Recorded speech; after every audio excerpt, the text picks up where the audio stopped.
السلام عليكم ورحمة الله. مشاهدينا الأكارم، نشرة الأخبار نقدمها لكم من تلفزيون دولة إريتريا، ونستهلها كالعادة بأهم وأبرز العناوين.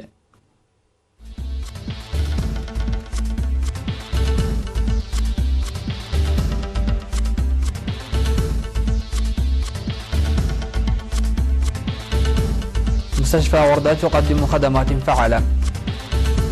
تنفيذ إيجار البيوت الجديد بنسبة 96% في إقليم شمال البحر الأحمر. وزارة الثروة البحرية تقدم محاضرات لزراعة الأسماك في السدود. أمريكا والصين تتوصلان لاتفاق تجاري جزئي. محادثات بين شي ومودي تتناول تحسين العلاقات بين الصين والهند. قتيل في اليابان مع اضطراب إعصار قوي وتوصيات بإجلاء مليون. أهلا بكم إلى تفاصيل النشرة. قال المدير الطبي لمستشفى غردات الدكتور والدي حنس أن المستشفى يقدم بعد حل نواقصه خدمات فعالة للمرضى، وأوضح إدخال معدات حديثة لتدفئة الخدج والأطفال المعانين من مصاعب صحية وتخصيص إخصائي جراحة. وقال أن الجهد مستمر لتطوير الخدمات، مؤكدا النتائج المرضية من التوعية للتبرع الطوعي للدم واستخدام المؤسسات الصحية وتحقيق إنجازات للسيطرة على أمراض السل والملاريا. وأشار مستخدمو المستشفى إلى سد نواقص المستشفى حسب الأولويات، والذي ساعد للحصول على الإسعافات السريعة. ويخدم مستشفى غردات إلى جانب سكان المديرية بعض سكان ضواحي منصورة وسلعة وكركبة ودقم.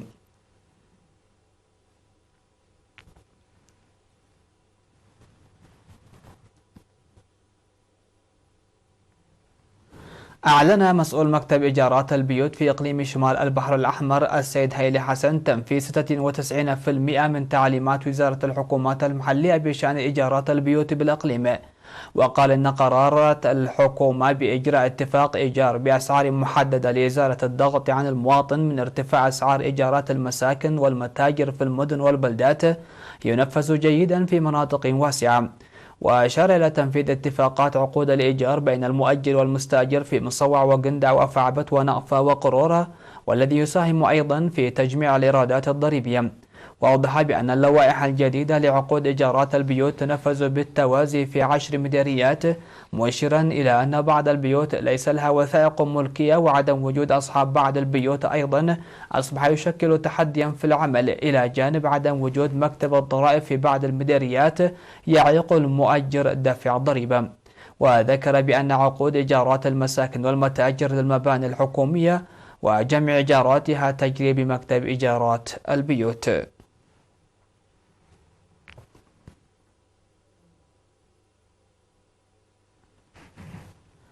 نظم مكتب وزارة الثروة البحرية في الإقليم الأوسط سيمينار يوم السبت 12 من أكتوبر لزراعة الأسماك في المياه العذبة في أبار الدأ بمديرية قالا نفع والتغذية عليها. وأوضح مسؤول المكتب السيد إيساو توكو في السيمينار الذي حضره ممثلو القرى وأعضاء الجمعية التعاونية لتربية الأسماك في المياه العذبة، أوضح أن تناول السمك مصدر رئيسي للبروتين، داعيا الأسر بالقرب من السدود للاستفادة من هذا المورد للغذاء والدخل الاقتصادي.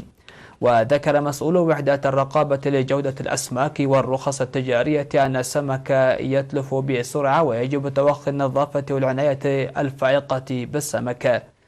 ودعا مدير مديرية قالا نفحي السيد محاري يوهانس ومندوب قسم الزراعة والأراضي في الإقليم الأوسط السيد أسرت هايلي السدود لها دور كبير إلى جانب توفير مياه الشرب لتنمية الأسماك، ويتوجب العمل لنظافتها وإصلاح مساقط المياه. وقدمت في السيمينار محاضرات من الخبراء حول إعداد السمك. من جهة أخرى قامت السيدة جيدي سيلي المقيمة في إيطاليا ل50 عاما وهي من قرية مرحنو، أقامت مأدبة غداء للعاملين في طريق عد قعداد بيت قرقيس الاستراتيجي.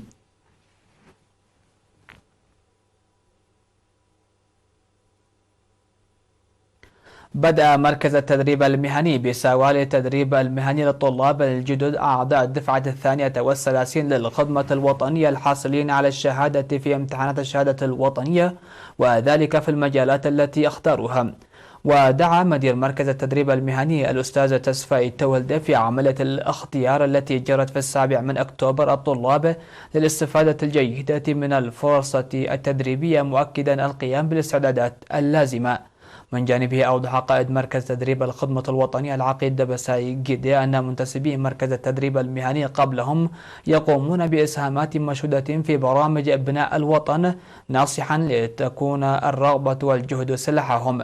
ويقدم مركز التدريب المهني بسوى التدريب في مجالات البناء وتقنية البناء والتجارة والإدارة والحدادة والنجارة والمجاري والخراطة والكهرباء وصيانة وتركيب الكمبيوتر والإلكترونيات وصيانة المبردات والميكانيكا والمسح والتخطيط والمحاسبة والسكرتارية لمدة عامين.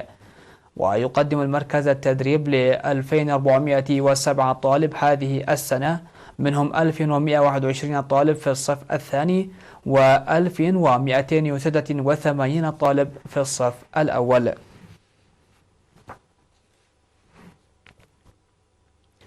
بدأ سكان ضاحية ملبسو بمديرية حلحل مبادرة لتخفيف النقص في الفصول الدراسية. وقال الأستاذ محمد حامد إدريس أن الفصول التي تشيد رغم كونها من الرواكب فإن المبادرة تمثل الوعي المتنامي ويساعد لاستقبال جميع الأطفال في التعليم. وأوضح أن الفصول 15 المشيدة سيستفاد منها لرياض الأطفال والمرحلة الابتدائية وبرنامج عريوت المقدم للمتخلفين عن الدراسة. وقد استضافت المدرسة حاليا 860 طالب. وأفاد أولياء الأمور أن قضية التعليم تخص المجتمع عامة وليس الحكومة وحدها. وتوجد في ضاحية ملبس 4 رياض أطفال ومدرستين ابتدائيتين ومدرسة متوسطة وثانوية تستقبل حوالي 3000 طالب.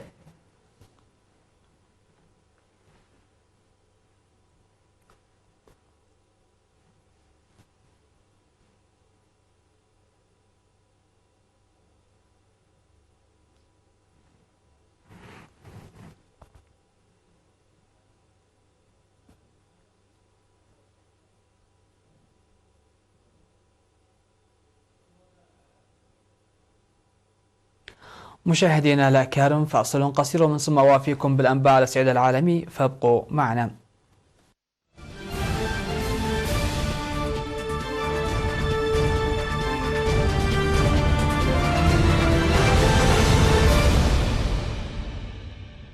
أهلا بكم والأنباء العالمية. اتفقت الولايات المتحدة والصين على المرحلة الأولى من اتفاق التجارة تشمل المشتريات الزراعية والعملة وبعض جوانب حماية الملكية الفكرية وتفادي تهديدا بزيادة في الرسوم الجمركية. لكن الرئيس الأمريكي دونالد ترامب قال أن هناك حاجة إلى التفاوض بشأن مسائل أخرى. والاتفاق الجزئي الأولي هو أكبر خطوة نحو تسوية حرب تجارية بدأت قبل 15 شهرا بين أكبر الاقتصادين في العالم، والتي عصفت بالأسواق العالمية وعطلت قطاع الصناعات التحويلية وأبطأت النمو العالمي. وأبلغ ترامب الصحفيين في البيت الأبيض أن الجانبين قريبان جدا من إنهاء الحرب التجارية وسيستغرقان ما يصل إلى 5 أسابيع لجعل الاتفاق مكتوبا. وكان يتحدث بعد محادثات مع نائب رئيس الوزراء الصيني ليو خيه. وقال وزير الخزانة الأمريكي ستيفن مونوتشين للصحفيين أن ترامب وافق على عدم المضي قدما في رفع رسوم جمركية من 25% إلى 30% على بضع صينية قيمتها حوالي 250 مليار دولار، والتي كان من المفترض أن يبدأ سريانها يوم الثلاثاء.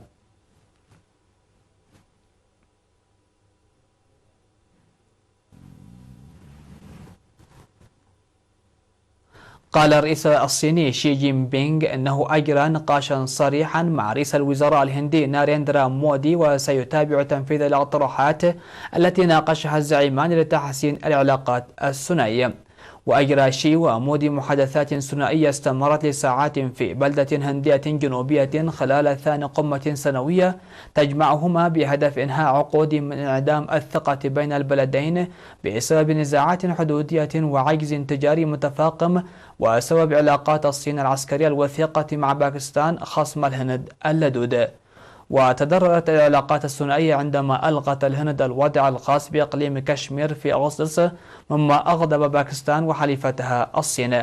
وأشار مودي في تصريحاته إلى أنه اتفق مع شي على إدارة خلافاتهما بحكمة حتى لا تتفاقم كرة الثلج وتتحول الخلافات إلى نزاعات. وقال مسؤولون إن من المتوقع أن يمضي البلدان قدما في اتخاذ سلسلة من إجراءات بناء الثقة على الحدود، بما في ذلك التجارة عبر الحدود والسياحة، وقد يصل الأمر إلى تسيير دوريات عسكرية مشتركة لزيادة الثقة.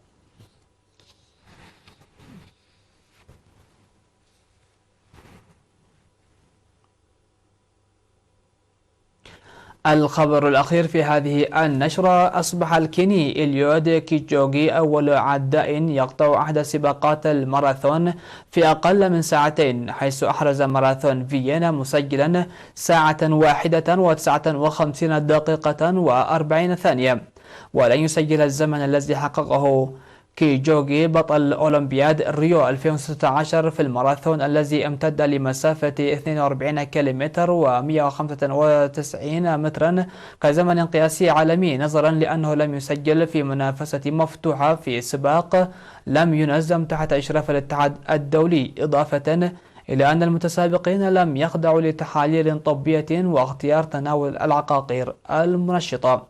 ولا يعد الزمن الذي سجله كيبتشوغي في الماراثون اليوم معتمدا لدى الاتحاد الدولي لألعاب القوى، كما كان الحال في ماراثون مونزا 2017 الذي كان يسعى من خلاله كيبتشوغي أيضا لتسجيل أقل من ساعتين، لكنه أنهاه في ساعتين و25 ثانية. ويحمل كيبتشوغي الزمن القياسي العالمي الرسمي لسباقات الماراثون، وقد حققه في ماراثون برلين عام 2018 حينما سجل ساعتين ودقيقة 31 ثانية. مشاهدينا الأكارم، انتهت النشرة. شكرا لحسن المتابعة، دمتم في أمان الله، إلى اللقاء.